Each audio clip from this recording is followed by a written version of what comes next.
What's up? What's up? Doing well. How about you? I'm doing good. How is How's it? everything? It's going good. It's going good. I just had a lesson. Um, and that's about it. Not really much going on today. Yeah, same for me. I just had PT. That's cool. All right. Well, I'll introduce you and we can get into it. I'm super excited. Yeah. All right. Welcome back to the Lax Locker Room. Today we've got a dog in the house. We're joined by Ciaran McCleary, a midfielder for the Johns Hopkins Blue Jays, one of the most legendary programs in college lacrosse. Before Hopkins, Ciaran was putting in work at Georgetown Prep School, where he helped build the prep pipeline and made a name for himself as a tough, smart two-way midfielder. We're talking recruiting, the jump to high-level college lacrosse, daily grind at Hopkins, and what it really takes to compete at the top. Let's get into it with Ciaran McCleary. Thank you so much for getting on. Yeah, thank you for inviting me. Yeah, really appreciate it. Super pumped. Um, to start off, can you tell us a little bit about yourself, like where you're from and how you first got into lacrosse? Yeah. So Ciaran McCleary, currently a sophomore at Johns Hopkins. I'm from Albany, Maryland, 45 minutes away from Baltimore. I think my first time getting into lacrosse was about second grade. Uh, so lacrosse was my second sport growing up. All my brothers played football, and I really liked football, but as soon as I saw lacrosse, I really liked it. I liked like the physical part and Hmm. also the aspect of running around. Um, from there, I just carried on with football and lacrosse, but as time went on, I was thoroughly enjoying lacrosse a little bit more. So that's what I wanted to pursue in high school and then go on to the college level. Did you enjoy being a multi-sport athlete? Yeah, it definitely taught me a lot for if I was playing football, lacrosse taught me a lot. And if I was playing lacrosse, football taught me a lot. Uh, it's definitely really beneficial for like some people. I would recommend it to like everybody. Uh, you can really learn a lot and different aspects of different sports you can mix in and blend in with your game. That's awesome. Who were some of your role models when you first started the sport? When I first started, of course, for me, it was Kyle Harrison. I actually was on Team 18, so like his club team my freshman year and part of my sophomore year. Uh, Big kudos to him. I always was training with him in Annapolis. Uh, he was definitely someone, and of course, he was at Hopkins.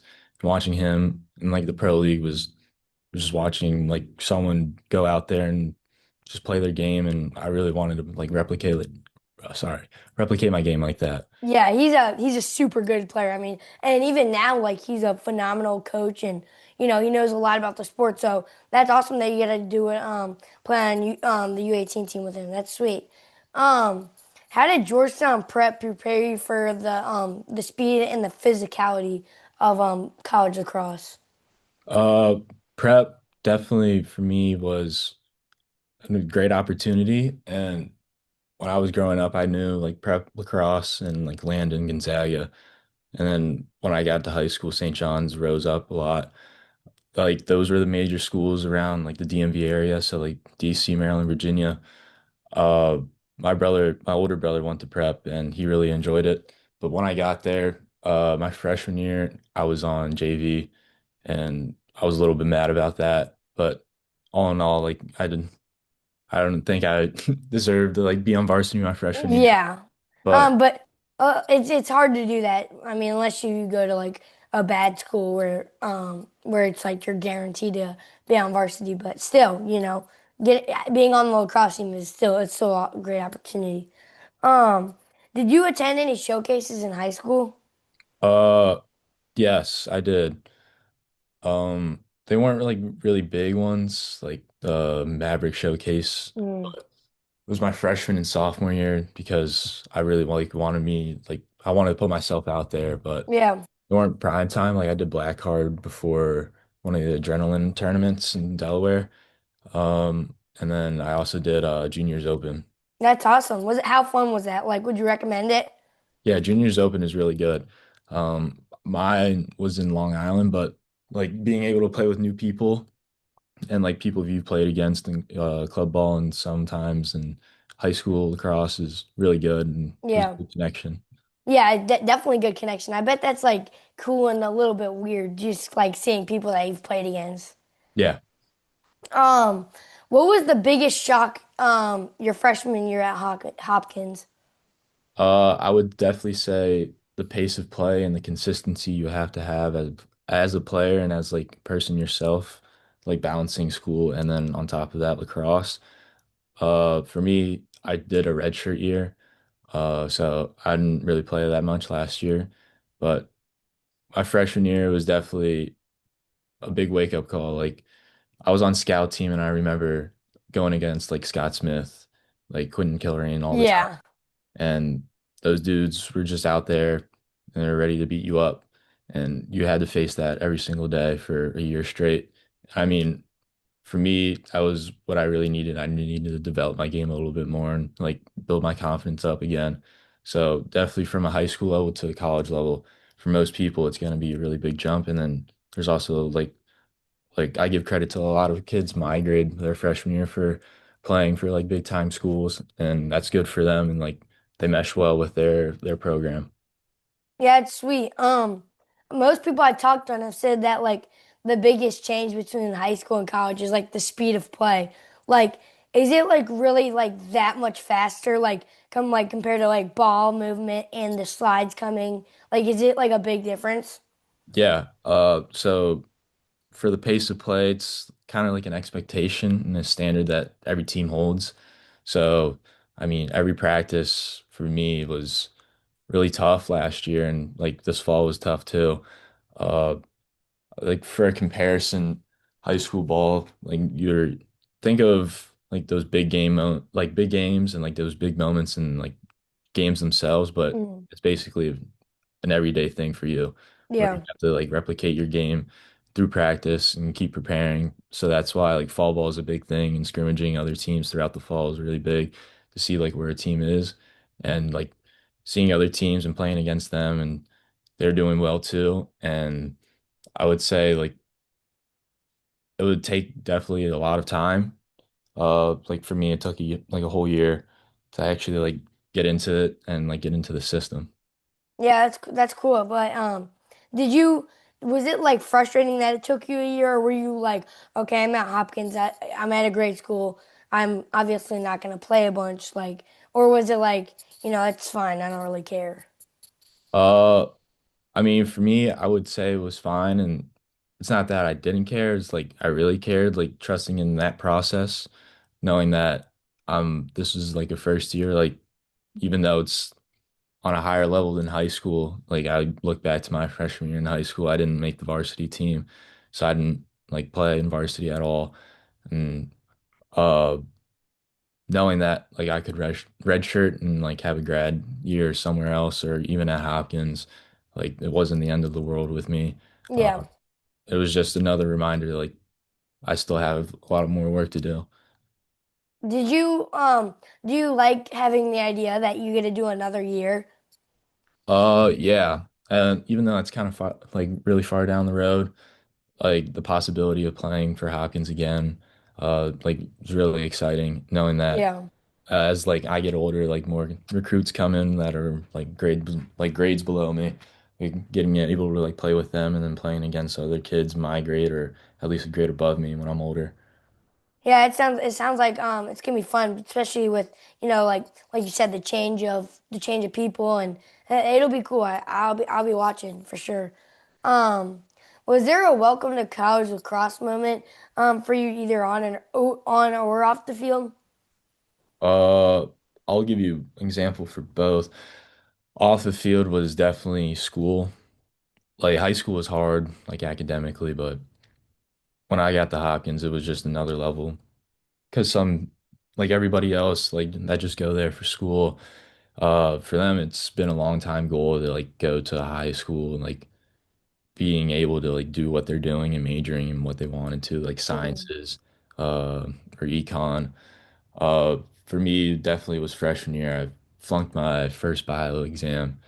Uh, it was it was brutal because I thought I don't need to like really study that much, and I only did like 2 days preparation, but from that moment, like I took at least 7 to 10 days to prepare before an exam in every Wow. class.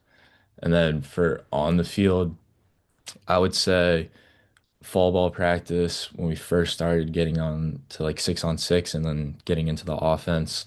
I remember I went down the alley shooting with my right hand, and all of a sudden I just see like Quentin Killerain coming up, ready for a slide, and from there it just put me on my butt, and I was like, Dang. "Holy cow! Like this is for real right now." Yeah. Yeah, that sounds like an interesting moment. Like were you like in shock or were you like kind of excited to like this is like how I'm gonna play?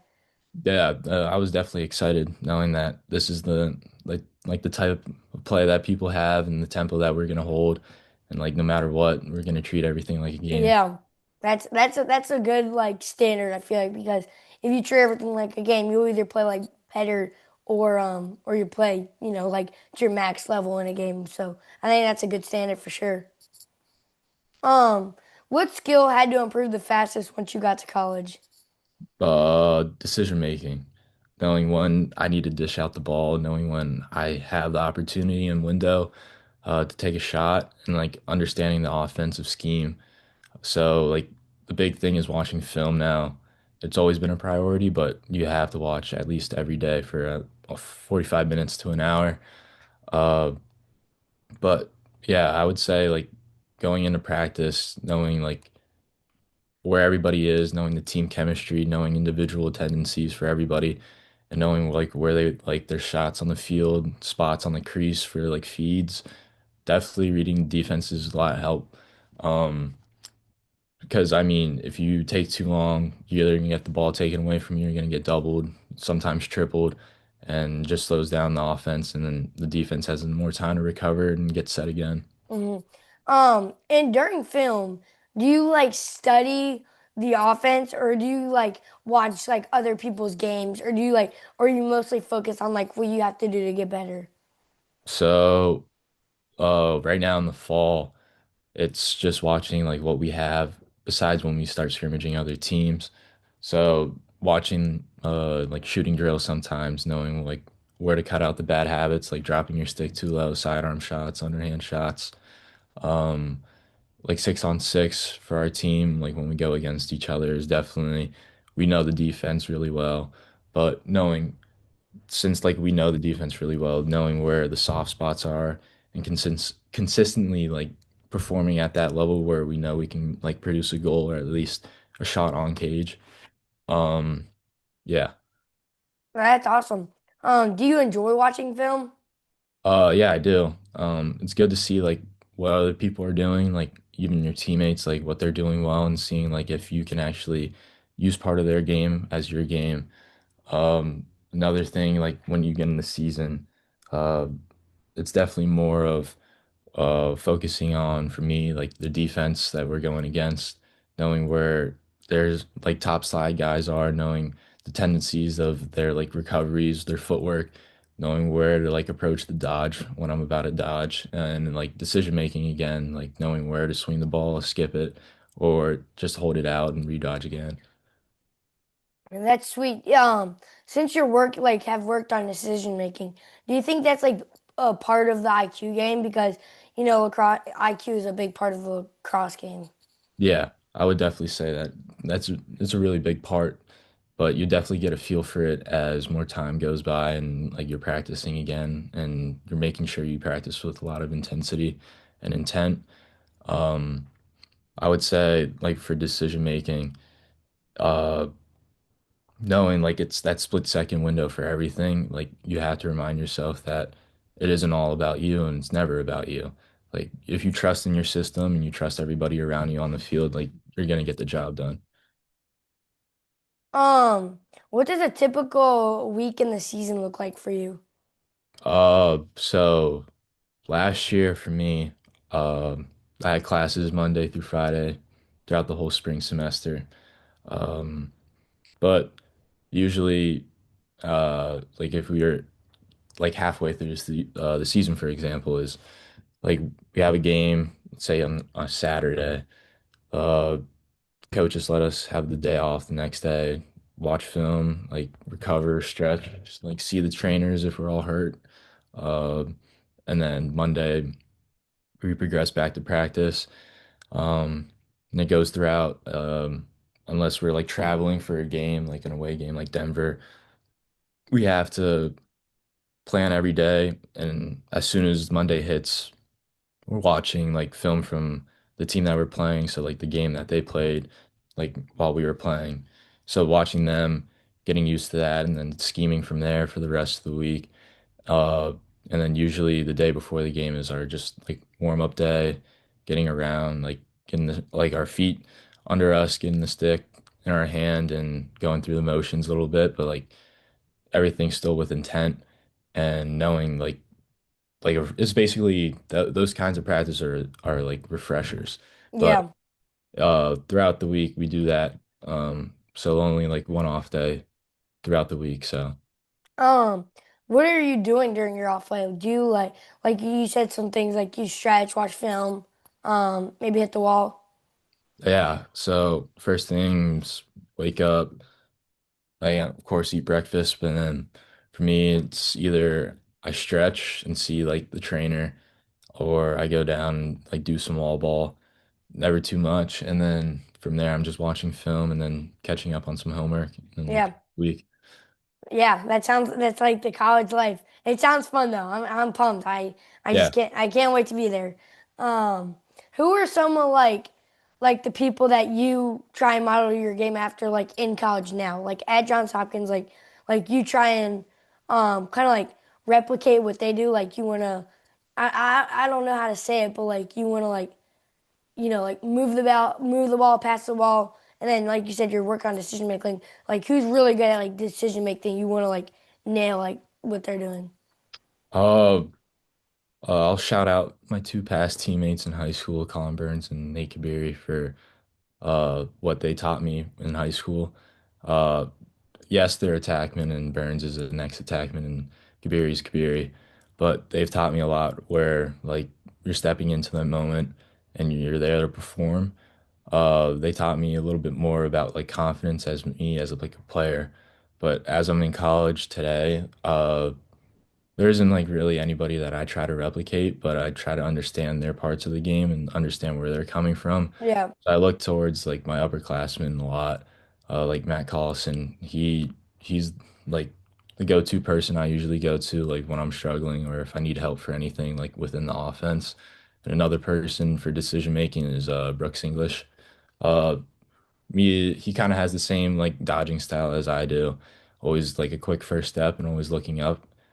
He taught me like as soon as like the first step's happening, if the guy's on you in your hands, no matter what, you're looking up, trying to read the defense and see like if you have another opportunity later in the possession to dodge again, knowing that like you just saw like where you're going, but it's you can't be really predictable about like oh going top side again, Right. trying to mix up a little bit. So like getting into it, like the first couple possessions of a game, knowing where everybody's like going and like knowing the defense, knowing the slides, where the two's coming from, and sometimes the three slides. So like third recovery guy.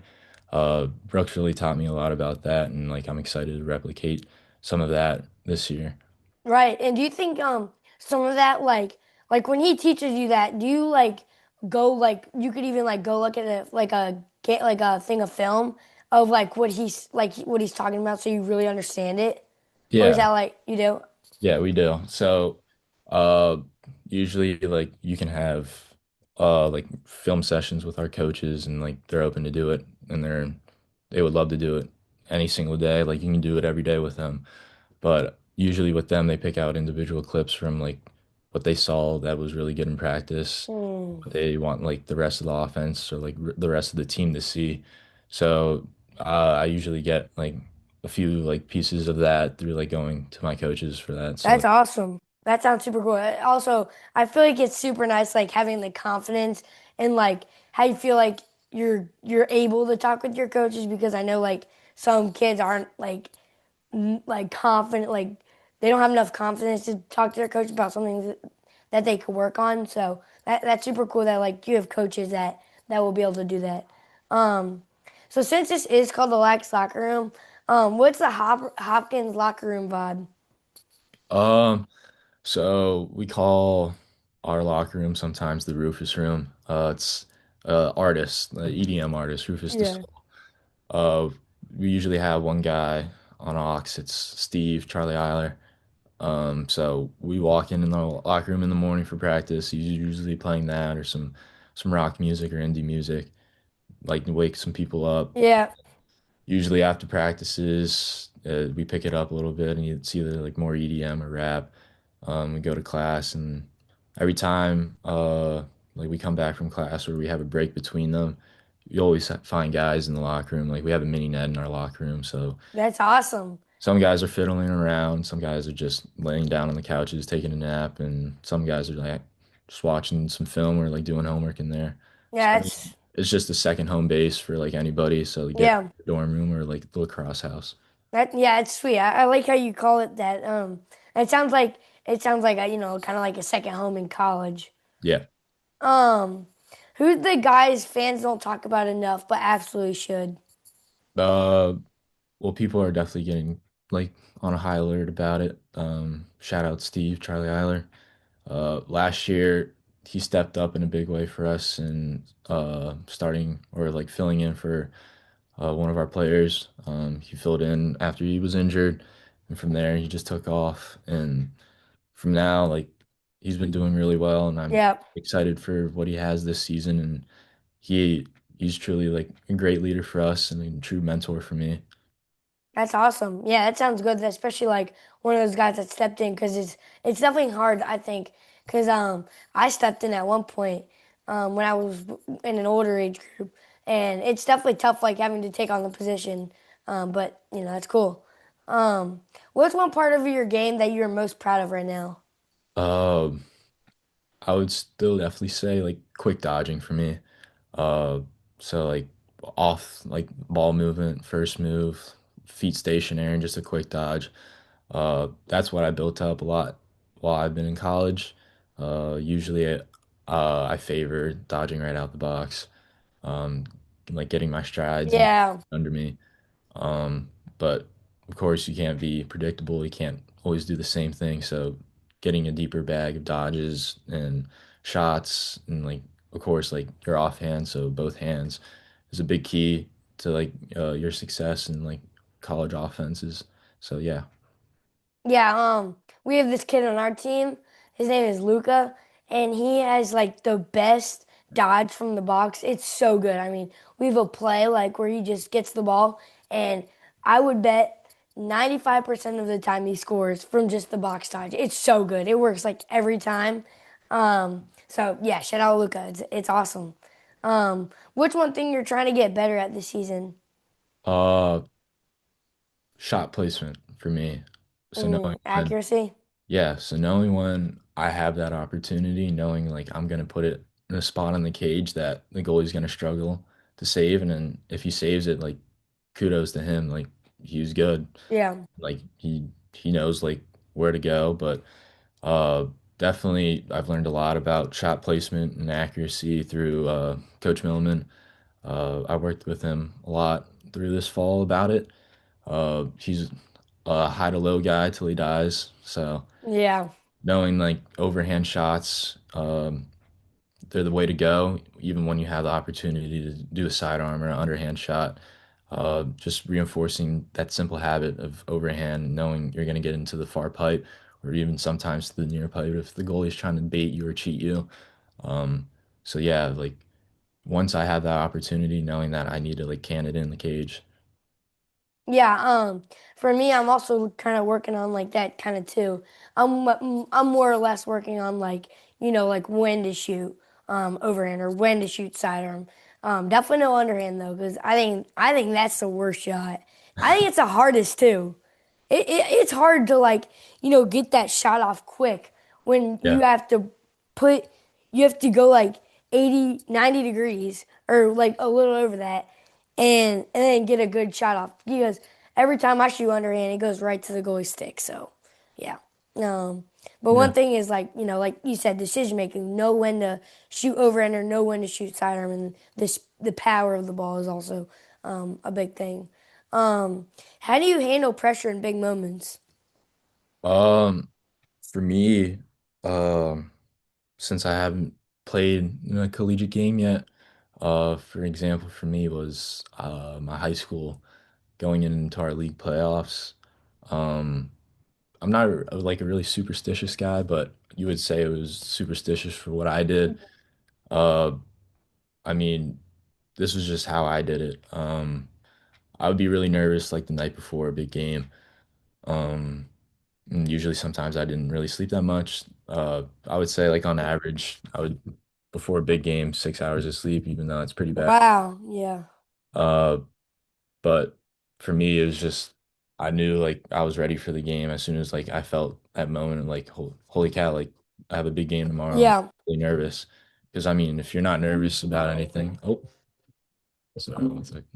Sorry about that. Uh, knowing that like in a big moment, like this, as soon as you feel like the butterflies in your stomach, you know, like you care a lot about this, Yeah. a lot to you. For me, like going into like that big moment or the big game, usually for me was I played My Hero every time by the Foo Fighters on the bus or in the locker room. Oh, okay. Uh, whatever it was. And for an away game, I made sure at least to take like a 20-minute nap, no matter what, on the bus. I was always in the back of the bus my senior year, propped up and taking both rows. Mm. Uh, That's awesome. yeah, and then coming off, I wouldn't really like eat anything. Like I don't have a go-to meal like on game day. Just wake up, usually just healthy food that day, just light stuff like bananas, energy bars, like protein bars, and then just a bunch of water. Yep. And as soon as I step on the field and like suit up, get to warm up, knowing that like I'm here for a reason, and then like I just have to be present in the moment and be grateful for like any Yep. opportunity that comes. Yeah, especially like those big games, like those don't always come. So, you got to just think about like, wow, I worked for this. Now I gotta execute and show that we are champions. Yeah. What's the mindset before stepping on the field for like a big game? For me, it's we always have this thing that our coaches talk about is falling back on our preparation. So like before a big game, it's just reminders, like mantras to myself, like I put in the work and like the reason that I'm stepping on the field is because this work is paying off right now and I'm preparing really well. And knowing that like the other guys that you're about to go on the field with, they've been putting in the work as well because you've seen it every single day with them and you've been around them 24/7. So it's a big trust thing in yourself and then like your other teammates. So what goes through my head the first game is, or not the first game, sorry, like the big games, Yep. uh, just knowing that everything is right here for me and it's like I can claim it right now, I can take it and I can seize this moment and there's no reason to like duck away from this. This Yeah. like it's a kid's game. That's what I always remind myself. Yeah. It's gonna be Just fun. gotta be, yeah, you gotta just like remind yourself that it's like you're playing in the backyard with your brother. Like, it's like have fun. Because when you have fun, I feel like you play the best. So, Yeah. um, um, what was your recruiting process like? Mine was kind of slow, really different from my teammates from club and my high school teammates. Hmm. Uh, I wouldn't say like I was off the charts for like recruiting. Like I wasn't getting phone calls right at midnight from like Yeah. school in like the country. Uh, but I'm grateful for like the early schools who reached out to me. It was definitely a slow process and it was not painful, but like at the same time, I kind of wanted to get it done with and Yeah. at school. Um, so like my September when like the where it's really big for everybody is it was really slow. I only had like two or three offers at the time, but I remember like it's fine. Like I have a purpose for someone or some coach and Hmm. for some team, so I trusted in that. Um, I remember it was the day Hopkins called me to come visit. I was like right out of a math test, and I'm just sitting down, like getting my stuff, and I'm just like talking with my friends, and then I get a call from like a 410 number, so it's the Baltimore area code. Hmm. One of the coaches called me, and like from there, like I visited that weekend. I loved my visit, and that was like the first weekend of October. So from some like for most people like Well, yeah, that's late. yeah, for most people like high up there, like if you're really getting sought after, like they commit within the first 2 weeks of September. But for me, it was really slow, and Yeah. but I mean, I'm I grateful. mean, yeah, Johns Hopkins, that's still a great school. Yeah, Johns Hopkins is known for lacrosse and, Paul Rabel, Kyle Harrison, like that's like insane. Like I would be so grateful to go to Johns Hopkins. I wouldn't even care if it was slow, but that's awesome. What other colleges were you considering before committing to Johns Hopkins? uh, so I was really considering uh North Carolina and Mm, Maryland. Um, for me, like at the time I first committed, UNC and Maryland weren't like on my radar, and I wasn't on theirs that much. So like my junior year, like I stuck with it. Senior year, like sometimes like coaches get kids to flip. Um, but really I was Hopkins through and through because yeah. why switch up when like already like a year's gone by where I've told myself and I've committed my like mind and heart to that school. So like there was for me there was no reason to like flip my commitment. And I mean it was the best decision I've made so far. Mm, that sounds awesome. But UNC would be cool too. But Yeah, UNC they have football. I mean, I think honestly, I think UNC and Johns Hopkins have like the closest colors, like the jerseys. Like yeah. I love the Johns Hopkins colors. I think they're up there for the best jerseys in college lacrosse. I think so. I appreciate. Yeah, no problem. Oh, and since we're talking about that, do you know anything about like Yeah, Blue Crest Apparel? yeah. Scott Smith and Brett Martin started that together. Yeah. Um, That place they- is, yeah, it's super cool. I remember, I was so pumped when you answered me because, I think I reached out to them and I was like, oh wait, another Johns Hopkins player. I was so pumped because me and my mom were just walking someday and we saw this Blue Crest Apparel at a tournament and their stuff is sweet. I mean, like the colors and stuff, I love it. yeah. Their main motto for I remember Scotty in the locker room Yeah, was first bringing like gear in. Like he gave us a little discount for anybody who wanted to buy his gear when they first released it last year. Like their main thing was they wanted to compete with goat lacrosse. yeah, I mean, I hope they're gonna do well about it. Like, is it? yeah, I mean, it seems cool. Like, yeah. It's uh, cool. I have a shirt by them. I wear it sometimes. Uh, that's like the Got Birds one. Oh yeah, I have I think I got one. It was like I think it's the top cheddar one. Yeah, Yeah, yeah, I wear that all the time, and I got it signed by like Connor Schellenberg at one of his camps. It's super cool. I love the shirt. yeah. Yeah, so their stuff is cool. Um, so you should tell them I said hi. Oh well. All right, sweet. Um, what was it like playing for Coach Millman? Coach Millman, uh, he he's a lacrosse rat. Like as any head coach or any lacrosse coach in college, like they love lacrosse. They live, sleep, eat. They love it. Yep, But for him, Coach Millman is like, uh, yes, like main like field lacrosse, like 6-on-6, like is his big thing. Like he's obviously our head coach right now, but he really loves like box lacrosse. Like he recommends it to like every player on our team, like yeah, go up there in Canada for a whole summer and try to like compete and like actually see like what box lacrosse is all about. And like you learn spacing, you learn technical movements, shot placement, like you have a big goalie and big pads with a little cage. mm, So knowing like where you need to get the shot off, it also helps you with like the mental part of like your physicality too. Like you're gonna get roughed up a little bit, and I mean there's this like a saying like as soon as like people like know like if you're American like playing in the Canadian box league, they're gonna rough your feathers a little bit the whole time. yeah. You'll be able to tell for sure. Yeah, Just like based on like how they move with space, it's so crazy. I yeah, watched like a box lacrosse game. It's in like from Canada. It's insane. yeah. I mean, second to none. It's like right under there with hockey. Yeah. Hockey's not like not going anywhere in Canada, but Yeah. box lacrosse, people love it, and I Yeah. see why they do. I mean, it teaches you a lot for especially for offense, knowing it's like twisters. Yeah. We have a bunch of Canadians, and like I mean, they have it in their game on the field too. Like even when finishing in tight, they might pull out a twister and like that's Yeah. enough, even though Yeah. we don't. I forgot what I saw, but I saw this thing and it was like this insane Canadian twister. I had never seen anything in my life before.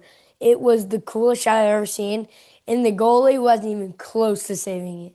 I was like, why doesn't he do that every time? He would score every time. I'm telling you. Yeah. Um, and then you got like guys that were like standing out on in the PLO, like Brendan O'Neill and CJ Curse, like Mhm. them showing up. It's so cool watching Brendan O'Neill play box because it just shows you like how he can manage space too because he's such a big guy, which Mhm. so it's definitely cool like watching like standouts like that. Um, if you were a middle school or high school player who wants to play D1, what should they focus on right now? Uh, for them, it's getting the fundamentals under you. Like once you like hone in your fundamentals and it becomes like basically automatic where I'm gonna put this shot in the low corner every time, especially if it's my strong hand, like 10 out of the 10 times, like if you strive towards that, like that type of confidence you have when you're building your fundamentals is like a big thing for a middle school and early high school player. And like another part is actually like playing throughout the year, like even if it's in the winter for box or no matter what, fall tournaments or summer tournaments. For me, like showcases weren't really like a big thing that my coaches for my club team recommended because they just wanted us fresh no matter what, whenever we got together and played in our Yeah, tournaments. Uh, so I would say like I know some people can't control it, like where like some people like might live in the Midwest and the best shot they have is like the Midwest teams or like out west like Mad Dog or like West Coast Stars. yeah, Uh, Even though some people can't control it, being a part of like a big club ball team, club ball circuit helps you a lot because if you're on a really good club team, you'll get into like the big tournaments where you would hopefully find yourself like playing in front of a lot of coaches that you dream to play for. yeah. And also, if you're on like a sweet club team that's so good, then you don't also have to worry about high school as much, like playing on a high school team you know, because like then it's like, you're on a club team, you don't need to be on a great high school team. Like the high school I'm going to, it's like out in the middle of nowhere, like no college has ever heard of it before. So I'm gonna have to like find out how to get to these showcases and stuff because that's like the only way for me to probably get recruited. Yeah. Just because my high school's not big, like it's not known for lacrosse at all. Like you're thinking of Brendan Millen, like he stopped playing. I think he stopped playing club in ninth grade as a freshman, but he went to he went to McDonough, Mhm. and the MIAA league is it's so good, so he didn't have to worry about playing club. And still he was on like one of the number one club teams, coached Yeah. by his dad. So if you could play on any PLL team, what would be your first choice? I would definitely try to play for the Chaos. The I'm trying to Chaos. play. Yeah, I'm trying to play with Scott Smith again. Oh yeah, he's a standout. He's so good. Yeah. Being Um, around him, he raises the energy and he challenges you to be the best no matter what. yeah, yeah, Like, he's a dog. I would love to play with him. yeah, and just him as a person, like he's a great person to be around. He's always the one to crack jokes. But he keeps you honest and keeps it real, like Yeah, playing lacrosse. And honestly, like he made me fall in love with lacrosse a little bit more, like last year. And even though like I was going against him every day. yeah. My brother actually somehow I think he got a bag from him, like one of his like gear bags, and the gear guy is sweet. It's so cool. I've only met him one time. It was at a tournament, and he seemed like he seemed like a great guy. Yeah. Um, if you were to do this, would you rather have a dunk shot to win in the NCAA championship or a BTB goal to win in overtime in the semifinals? I would definitely say just a dunk shot. Keep You, it t- simple. yeah. I'm But still, that's the national championship. Yeah.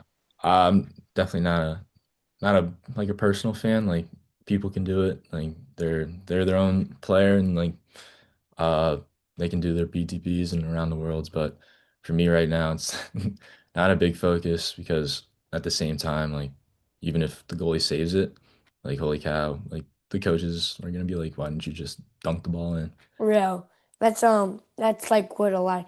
That's one thing I'm trying to like work on is like knowing when to do that, like I said earlier. But yeah. Um, if you could change one rule in lacrosse, what would it be? One rule. Um, I don't personally like I don't really have any issues right now with the rules, but um I'll definitely shout out to, like my Fogo guys. Like uh I definitely like the old rule better. I know it's probably gonna be a hot take for a lot of Fogo guys where like yeah, even though you got an infraction the first time, like the same Fogo guy can go on the next play. Yeah, But like if you get three infractions, it's a technical 30. But I like that rule a little bit better because sometimes like if like someone messes up and gets an infraction, you're counting on probably someone like even though they got a little reps like in game or like yeah, you're counting on someone like maybe a true freshman to come on like you maybe it's a big moment. So knowing like if you get an infraction, like sometimes it can dictate a lot of the pace of the game for that specific moment. So I would say like I don't really have a problem with it, really? but like Not I thought you were gonna say like a longer shot clock or something. I like the shot clock right now. Really? How Yeah. long is it again? It's 80 as soon Eight. as like off a face off. So Okay. for a refresh, like if you hit the pipe and you Yeah. chop it up, Yeah. I think Yeah, it's that's interesting. yeah. Some people have an issue with it, but 80 seconds is a long time, it feels like. You Yeah, know, especially like at the college level when you can swing it around like super fast. yeah. Yeah.